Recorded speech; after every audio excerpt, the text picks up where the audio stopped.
तो दोस्तों स्वागत है आप सभी का आपके अपने YouTube channel mega study classes में। उत्तर प्रदेश में शिक्षक भर्ती का इंतजार करने वाले सभी अभ्यर्थियों के लिए कह सकते हैं एक थोड़ा सा एक गुड न्यूज़ आया है। पड़ोसी राज्य में अगर देखें मध्य प्रदेश में, तो यहाँ पर शिक्षक भर्ती की शुरुआत हो चुकी है एक बार फिर से और धुआंधार ढंग से आने वाली है।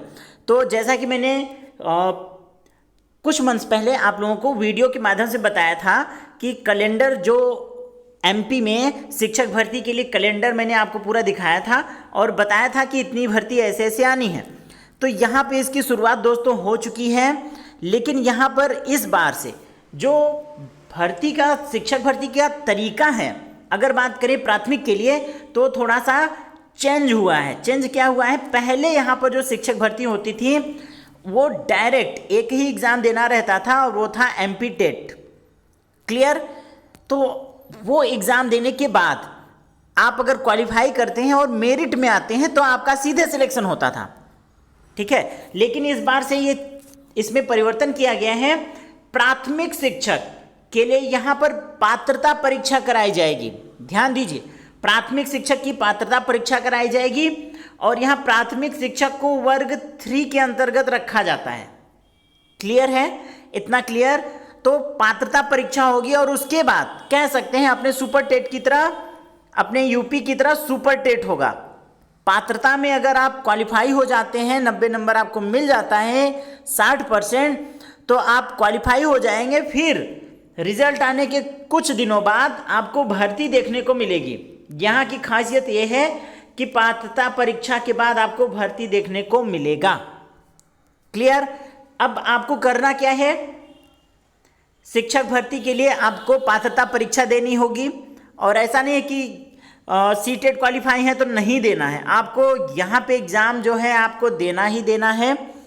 उसके बाद सुपर टेट आएगा तो आपको यहाँ पे वरीयता और यहाँ की पात्रता परीक्षा क्वालिफाई रहेंगे तो आपको उसमें बैठने का मौका मिलेगा। सीटेट आप डज नॉट मैटर क्वालिफाई है कि नहीं क्वालिफाई है तब भी कोई बात नहीं है, बट आपको ये एग्ज़ाम देना है।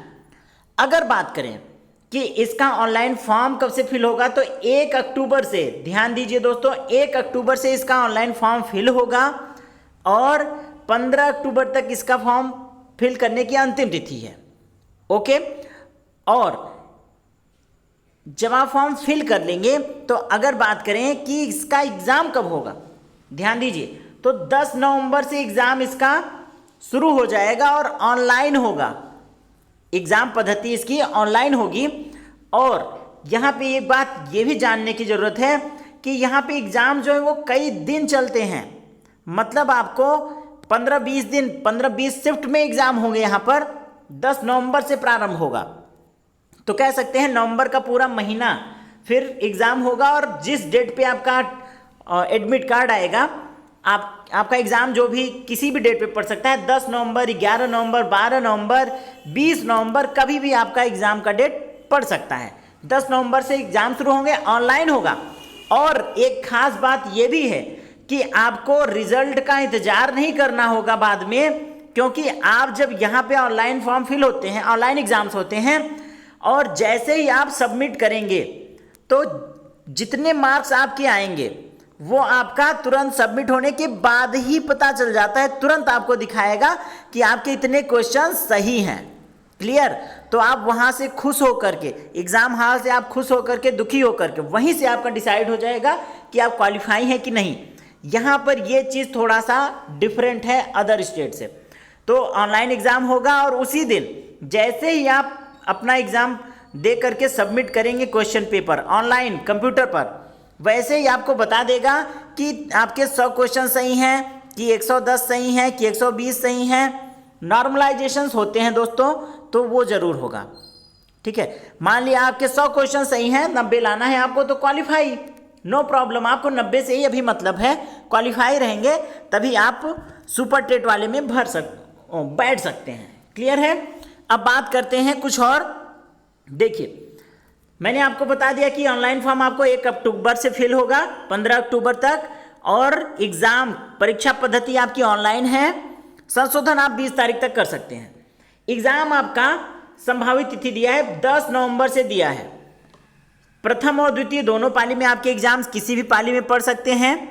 और 7 से 9 ध्यान दीजिए, सॉरी, अभ्यर्थियों के लिए रिपोर्टिंग का समय 7 से 8 बजे तक आप रिपोर्ट कर देंगे और 9 से 11:30 तक आपका एग्जाम होगा, 2.5 घंटे का।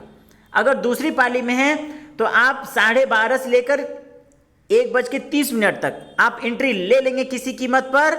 फिर उसके 1 घंटे बाद 2:30 से लेकर 5 आपका एग्जाम होगा। और ध्यान दीजिए, प्राथमिक शिक्षक के लिए संयुक्त पात्रता परीक्षा, ये पात्रता परीक्षा है, ये आजीवन वैलिड रहेगा। प्राथमिक शिक्षक पात्रता परीक्षा वर्ष 2020 में पात्र अभ्यर्थियों को पुनः पात्रता परीक्षा में सम्मिलित होने की आवश्यकता नहीं है। तो जिन लोगों ने 2020 में इसका एग्जाम दिया था तो उन्हें पुनः इसमें बैठने की जरूरत नहीं है। अगर वो क्वालिफाई हैं तो शिक्षक के रिक्त पदों पर नियुक्ति हेतु विभाग द्वारा विज्ञापन जारी कर चयन परीक्षा आयोजित की जाएगी। यानी कि जब आप पात्रता परीक्षा पास कर लेंगे तो उसके बाद चयन परीक्षा आपकी आयोजित की जाएगी, यानी दूसरी परीक्षा सुपर टेट।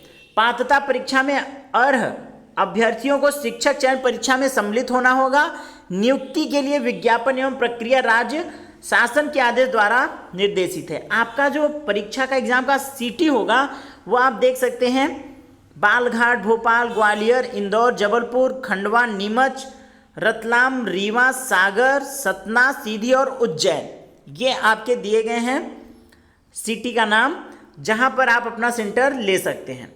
अब ध्यान दीजिए, आवेदन पत्र भरने की प्रक्रिया महत्वपूर्ण और इसके निर्देश जो हैं वो वेबसाइट पर दिए गए हैं esb.mp.gov.in। अदर स्टेट वाले भी अलाउ हैं और साथ में वो जनरल में आएंगे, जनरल कैटेगरी में आएंगे।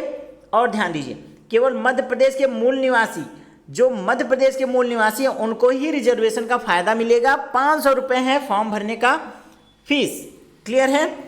और ध्यान दीजिए, कुछ निर्देश दिए गए हैं कि आधार कार्ड आपका अनिवार्य होना चाहिए और ये सब सारे निर्देश दिए गए हैं, वो आप फॉर्म फिल करते समय देख सकते हैं। और ये दिया गया है कि आप एग्ज़ाम देते समय क्या क्या ले जाएंगे, क्या क्या नहीं ले जा सकते हैं, वो सारी चीज़ें इसमें दी गई हैं। आशा करता हूँ आपके सारे डाउट्स क्लियर हो गए होंगे और इस पर पूरा सिलेबस और सारी चीज़ों पर मैं डिस्कशन करूँगा और पूरा इस पर वीडियो बनाऊँगा आपके लिए। बाकी मैं इसका पूरा कवर करूँगा कि कौन सा सिलेबस आपको क्या पढ़ना चाहिए, कैसे पढ़ेंगे आपका कि सिलेक्शन हो जाए। बाकी आपके लिए गोल्डन अपॉर्चुनिटी है, एक और वैकेंसी आपके दरवाजे पर दस्तक दे चुकी है, तो इसे आप मौका अपने हाथ से जाने ना दीजिए। मैं कहता हूं जब तक आपके अपने स्टेट में नहीं आते हैं तब तक कहीं पर भी लग जाइए, जब आपके स्टेट में आएंगे तो फिर से एग्ज़ाम दे करके वापस वहां चले जाइए। बाकी तब तक आप खाली बैठे रहेंगे तो एग्ज़ाम अच्छे से दीजिए, तैयारी अच्छे से कीजिए।